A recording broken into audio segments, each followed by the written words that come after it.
Chapitre 157, un rôle pour rester dans l'histoire. L'araignée blanche, Ilov, a réussi à submerger les Rakshasas rien qu'en marchant. Peu importe l'habileté des guerriers Rakshasas, chaque fois qu'ils s'approchaient de Ilov, ils levaient l'une de ses 8 pattes plus haut que leur tête et évitaient facilement leurs attaques. Lorsque les guerriers chargèrent Ilov avec leurs épées, visant les jambes de Ilov leur transpercèrent la tête en un instant dès qu'ils levèrent les yeux. Bien sûr, les Rakshasas savaient qu'ils ne pourraient pas affronter Ilov au corps à corps. Ils étaient capables d'attaques à distance mortelle, comme lancer des pierres ou utiliser des frondes, en utilisant leur capacité physique supérieure à celle des autres sapiens. Cependant, cela n'était pas non plus très utile. L'exosquelette d'Ilov était beaucoup plus épais que les écailles d'un pangolin moyen, il était donc difficile pour les attaques à distance de lui causer des dégâts. Ilov n'aimait pas le fait qu'il soit attaqué par des mortels qui étaient également incroyants. Il évitait ainsi leurs attaques en pliant ou en étirant facilement ses jambes comme s'il dansait. Et il se cachait également silencieusement dans les bâtiments, puis apparaissait soudainement derrière les ennemis comme un fantôme et les frappait. Gordius, en revanche, répandait la mort comme la peste. Il a frappé, piétiné ou donné des coups de pied avec ses pattes arrière aux Rakshasas qui se cachaient en attendant d'attaquer Vasen et les pangolins. Pris au dépourvu, les Rakshasas qui croyaient jusqu'à présent Khopri être leur gardien furent frappés par Khopri et s'envolèrent à des dizaines de mètres hors du temple avant d'être écrasés ou déchirés par les griffes de Khopri. Cependant, Gordius devint prudent lorsqu'Akuda reprit ses esprits et donna tardivement les ordres appropriés. Khopri est devenu fou. Je ne sais pas pourquoi, mais tout cela fait partie du plan de ces pangolins et étrangers. La moitié d'entre vous, les guerriers, gagne du temps pendant que l'autre moitié descend au temple et les tue. Mais, comme Gordius l'avait expérimenté lors de la bataille simulée, aucun Rakshasa n'a dépassé le temple pyramidal, moins semblable à celui fait de pierres empilées. Lorsqu'il a pris possession du corps de Khopri pour la première fois, Gordius a dû faire des efforts pour s'habituer au corps. À l'origine, il avait un corps semblable à celui d'un ver, il était donc difficile de contrôler un corps auquel étaient reliés des yeux, une mâchoire, 4 pattes et une queue. Mais maintenant, Gordius contrôlait le corps de Khopri aussi bien que Khopri, sinon mieux que Khopri dans le passé. Il sauta sans effort autour des hautes marches du temple, dévorant les Rakshasas. Voyant les Rakshasas être expulsés du temple et Gordius s'approcher lentement, Akuda eut peur et commença à battre en retraite. À ce rythme-là, aucun nombre de guerriers ne pourra arrêter Khopri. Je dois m'échapper. Malheureusement, Akuda s'est trompé sur un point. Il ne savait pas que le corps de Khopri avait été récupéré par Gordius depuis longtemps et que tout cela n'était qu'une partie d'un scénario planifié à l'avance. La retraite d'Akuda ne faisait pas exception.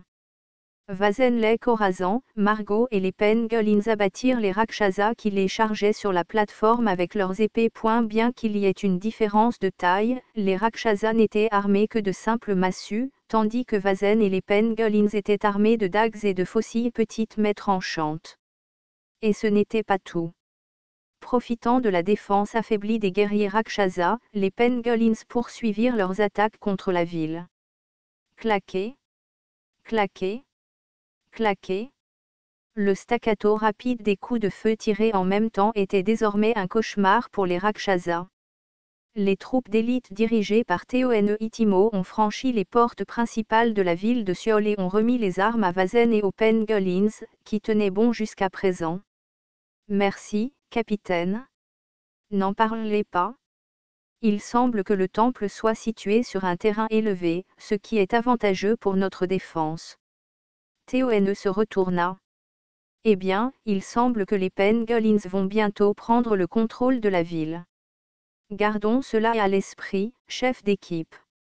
Vasen a vu 3000 soldats pangolins armés affluer dans la ville.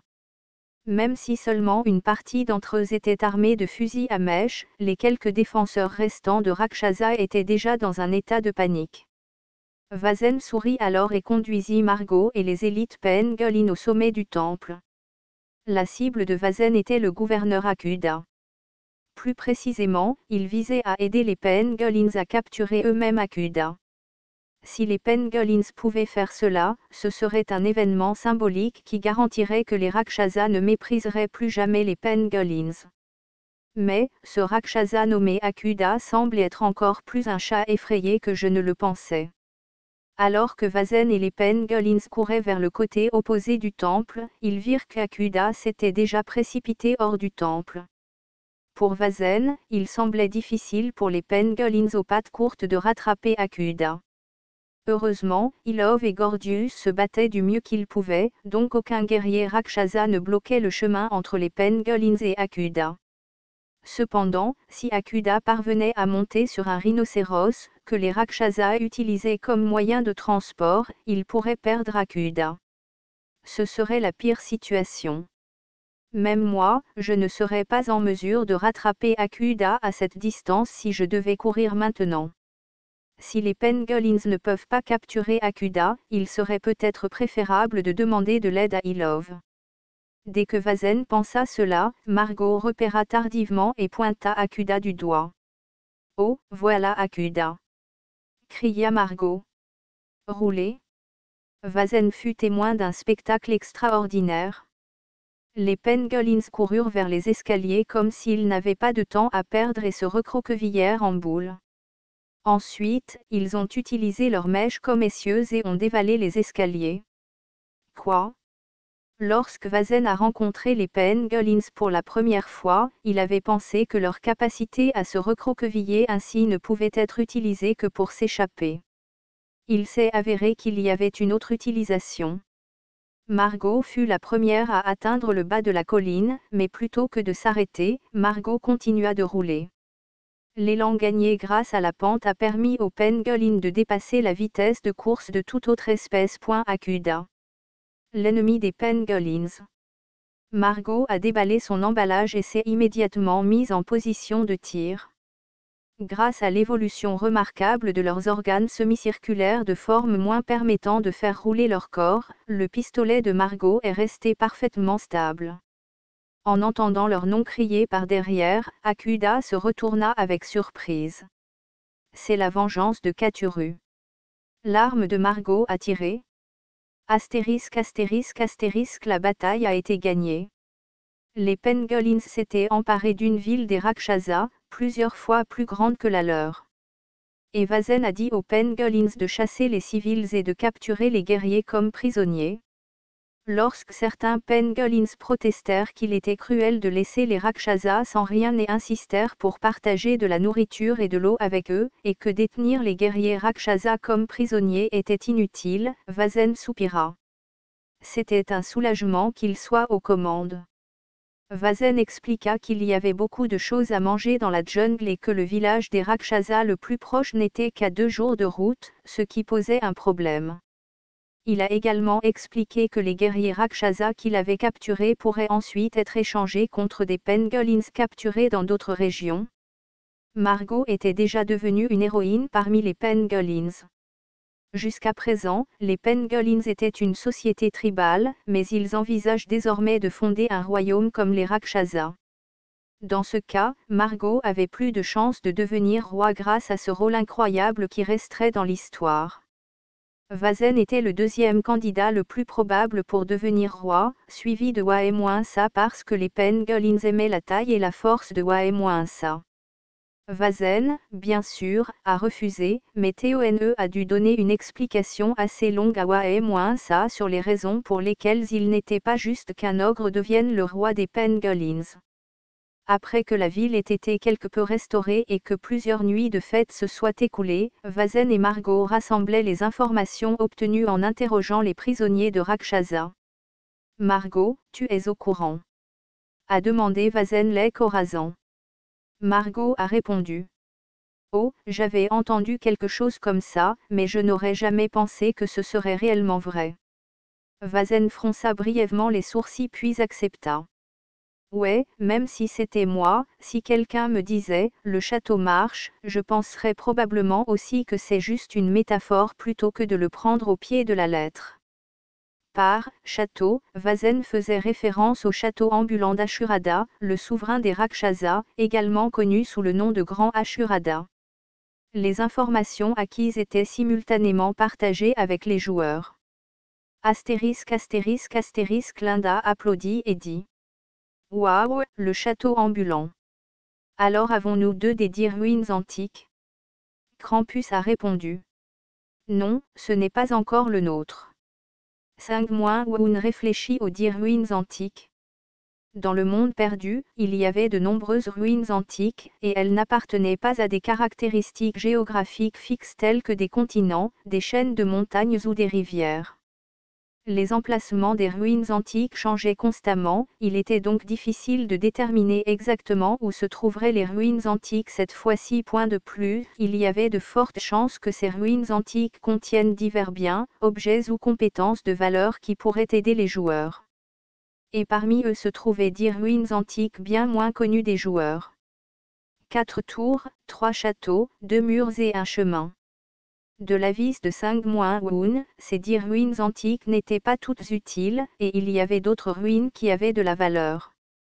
Cependant, les 10 ruines étaient bien moins connues pour une raison. Parmi eux, l'un des 3 châteaux, Automation, avait déjà été découvert sur le 3e continent.